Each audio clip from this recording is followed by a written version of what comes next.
kulan wacan saaxiibayaal ku soo dhawaada warka siyaad ee miidiya qodobada maanta aan idinkugu hayo warkayagana waxaa ka mid noqonaya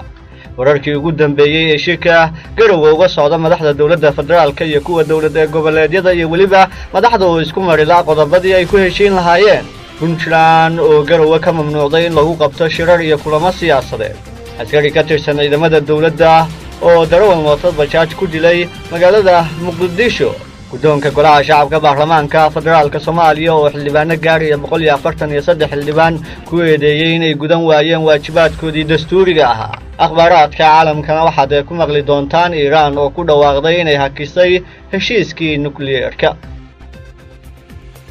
waagaaga saaxiibayaal inta aanan qodobada oo faahfaahsan guda galin fadlan subscribe dhaha channel-kayaga magaalada Garowe ee caasimadda Puntland waxaa maalintii afaraad galay kulankii u dhaxeeyay madaxda dawladda federaalka iyo kuwa dawladda goboleedyada kaasi oo habeenkii xalay ahaa saq dhexe soo idlaaday kadib markii talaadadii Xaaf iyo Farmaajo ay ku soo kala kaceen kulankii u dhaxeeyay labadooda oo kaliya iyagoo isku fahmi waayay qaabka loo xalinayo khilaafka siyaasadeed ee hareeyay Galmudug ayaa waxaa soo farageliyay hogaamiyaasha maamulada kale sida ay sheegayaan ila xog ogaal ah madaxda dawladda goboleedyada ayaa afurka kadib si gooni ah ula kulmay madaxweyne Farmaajo iyo Xaaf shirarkaasi gaargaarka kadib madaxweynayaasha dawladda goboleedyada waxa ay kulan guud la yeesheen madaxweynaha maamulka Galmudug qaar ka tirsan golihiisa wasiirada iyo afhayeenka baarlamaanka dadaalada ay sameynayaan madaxda maamul goboleedyada oo hadafkoodu yahay in aan Garowe laga tagin iyadoo aan xal la helin ayaa daarna sidii loo dhamayn lahaa ismariwaaga dhexyaala haddaba maxay isku hayaan dawladda federaalka iyo waliba madaxweynaha Galmudug Axmed Ducaale Geelle Xaaf wafdiga Galmudug ee uu hogaaminayay madaxweyne Xaaf ayaa ku doodayay in dawladda federaalku faraha kala baxda arrimaha gudaha ee maamulkaasi iyagoo taageerta qaar ka mid ah siyaasiyiintooda sida afhayeenkii hore ee xilka laga qaaday iyo madaxweyne ku-xigeenka madaxweyne Farmaajo ayaa ku adkaysanaya sida wararka aan ku helayno in madaxweyne Xaaf uu waqtigiisii dhamaaday isla markaana ay tahay in doorasho la qabto halka Xaafna uu leeyahay go'aankaasi waxa uu u yaalaa shacabka Galmudug iyo maamulkooda kulanka madaxda maamulada ee xalay ka dhacay madaxtooyada Puntland ee Garowe oo la isku gaaray saqdi dhexe ee habeennimadii xalay ayaa wararku sheegayaan inuu jiro isu soo dhawaansho wanaagsan oo dhinacyada dhex maray wararka qaar ayaa sheegaya in madaxweynaha Galmudug Axmed Ducaale Geelle Xaaf loo ogolaaday ayna u ogolaadeen madaxda dawladda federaalka Soomaaliya in sanad loo kordhiyo xukuumaddiisa wixii ka soo kordha xaaladaha ku gadaaman shirka Garowe uga socda madaxda dawladda federaalka iyo kuwa dawladda goboleedyada siyaad media ayaad kala socon doontaan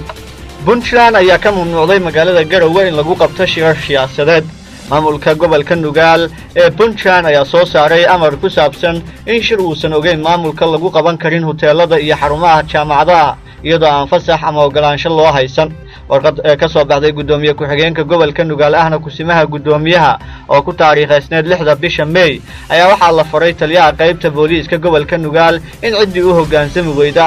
amiirtaasi laga qaado tilaabo sharci ah warqadan ayaa lagu soo beegay kor xilligii la qorsheynayay inuu Garowe ka dhaco kulan ay qaban qaabisay hay'ad maxalli ah oo lagu martiqaaday madaxweyne Farmaajo kaasi oo markii dambe la sheegay in la joojiyay dawladda Puntland ayaa moodaa haatan inay ka dhabaynayso go'aamadeeda masiiriga ayna u aragto inay dhibaatooyinka ku yihiin shacabkeeda iyadoona haatan Garowe iyo guud ahaan Puntland laga mamnuucay in lagu qabto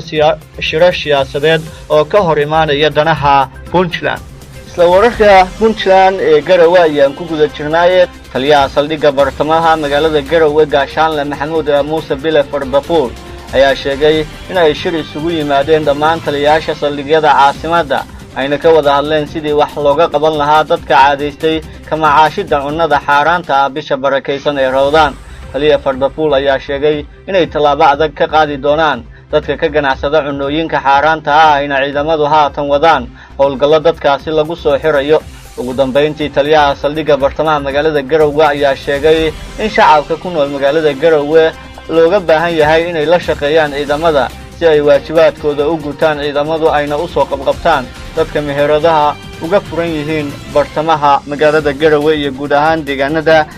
gobolka Nugaal ee xaaraanta karinaya kana hor imaanaya diinta Islaamka raalka ah ku dhaqmayo dhamaantood inaan ummadda ka qabanno shaqada horkeeno hal meel iska daayo magaalada dhexdeeda ay wax lagu gadaye kuwa dibadda u baxo banaanka aada baa laga daba tegaya la deynaya saldhigga dhexa keliyana ma aha waa la isugu yeeray ciidamada qaybta gobolka nugaal oo dhan saldhigyo badan baa ku yaala waxaana balantaas ahayd oo lagu gaaray in dhammaan inta waxaas ka shaqaysanaysa oo nafaca biday oo bishii rabadaan rabta inay xaaraan kariso oo u bareeday in ummadda laga qabto lana xabiso keliya ganaax lagu ekeyn maye xarig baa loogu darayaa inta ka dhiman rabadaantana xorriyad darray ku noolaanayaan ciddii allaali ciddii lagu qabto haddii rabbidan ka dhigo oo kolkaasna wuxuu bilaabanayaa berri wixii loo gaaro bilaahadan ka dhigo toddobaadkan si u bilaabmo ilaa iyo rabadaanta dhammaadkeeda waa soconaya habeenkii roondooyinka waa la adkeynayaa iyo bedeedka masaajidada lagu tukanayo waxaana raalli karnaa wixii rabbi raalli ka yahay wixii ilaahay xarameena waa la diriraynaa waa diidana tan nooga qorshaysana waxa weeye cid allaala iyo ciddii lagu qabto ayadoo waxaas iyo wax la falgala ka shaqeynaysa oo u dhaqmaysa oo samaynaysa waa la qabanayaa maxkamadda loo geenaya iyada iyo wixii ay cunayeen ama ay karinayeen la isku wado maxkamadda lagu horgeynaya saxaafaddana waa loo bandhigaya waa la ceebeynaya ummaddu dhan baa usoo yaaqo in iska weynaado la yaqaano hebel la yidhaahdo magac la oo sharaf la oo bishaa rabadaan ama qaad meel ku cunayay ama meel baasta ku cunayo kula dhumanaya imtixaan wey waxaan leenahay oo marka ugu baaqaynaa war ilaahay ka cabsada rabbigii subxaanahu watacaala ka baqa bisha rabadaanna sooma wixii rabbi raalli ka yahay ku dhaqma cunno maalin aan cuntaan waxayna tari mayse waxaan cadaab iyo dhibaato ahayn idin tari mayse maalinta qiyaame jirkiina laga soo gurayaa waxa weeye lafihiina wixii gala dhuuxa wixii gala maqas baa lagaga soo goynaya ilaahay aan ka magan galno rabbi ha la isku xiro ninkii xorriyad ku qaadan waaya rabbi ku caabudi waayo wuxuu ku caabudaa xorriyad darro kii hadda asagoo xor ah oo banaanka jooga ilaahay caabudi waaya wuxuu caabudaya asagoo ay ku xuntahay xorriyad la buu caabudaya aan suxuur haysan oo xiran biyihiisa cabiyaa soomay oo sujuudda dhulka dhigaya xabsiguu ku dhamaysanaya inta rabadaanta ka hadhay haddii rabbidan ka dhow qofkii ku qaadan waaya daacada ilaahay ku qaadan waaya xorriyad darro ku qaadan hadda ogaada adoo maanta janskaaga haysta waqtigaaga iska faa'iidayso bir rabadaan barakaysan baa kusoo gashay ka faa'iidayso yaan lagugu imaan adoo wax daran ku dhex jira oo bishii rabadaan cunaya oo meesha ku jirdhin madowgeed midda kale waa aragtee maalmaha rabadaan tahay meelaha lagu kariyo wax ka foox oo ka madow oo ka qarmuun oo ka wasakh badan sharaf darrada taalla ma qiyaasi kadib marka haddii lagugu yimaado waa lagu qabanayaa digsi madow baa lagugu soo qaadayaa baastada ku jira baa lagugu keenayaa waa lagugu sawirayaa waa lagu dubaya saxaafadda lagu bidhigaya magacaaga afrana waa la sheegaya maxkamadda la horgeeyo waa lagu xukumaya rabaan hadda ka hadhayna iftiinka indhasaari maysid xabsi baa ku dhamaysanaysa marka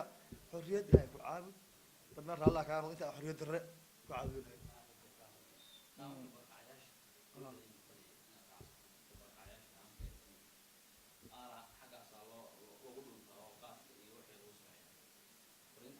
okay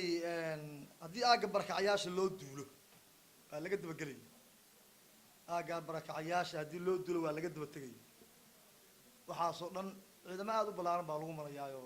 ciidanka xoogga dalka Soomaaliyeed oo muddooyinkii ugu dambeeyay howlgallo ka waday deegaano ka tirsan gobolka Shabeellada Hoose ayaa la sheegay inay ku wajahan yihiin deegaano ay gobolkaasi kaga sugan yihiin al-shabaab sida Awdiigle, Mubaarak iyo waliba Jannaale. Taliyaha ciidanka gaarka ah ee Danab ee xoogga dalka Soomaaliya gaashaanle Cabdiraxmaan Sheekh Cumar Jeniqaar oo la hadlay warbaahinta dawladda ayaa ka warbixiyay sida ciidanka Danab ay al-shabaab uga saareen deegaanka Bariire iyo sidoo kale howlgallada kale ee la doonayay in deegaanadaasi looga saaro ururka argagixisada shabaab. Jeniqaar ayaa sheegay in ay doonayaan in shacabka ku nool Awdiigle, Mubaarak iyo Jannaale ee gobolka Shabeellada Hoose ay ka dulqaadaan cadowga isla markaana qorshahaasi uu yahay mid xilligan gabagaba toddobaadyadii la soo dhaafay ayaa howlgallo ay sameeyeen ciidamada sida gaarka u tababaran ee Danab waxa ay la wareegeen deegaano ka tirsan Shabeellada Hoose sida Sabiib, Caanoole iyo deegaanka Bariire oo horeyta ay u haysteen maleeshiyaadka argagixisada shabaab.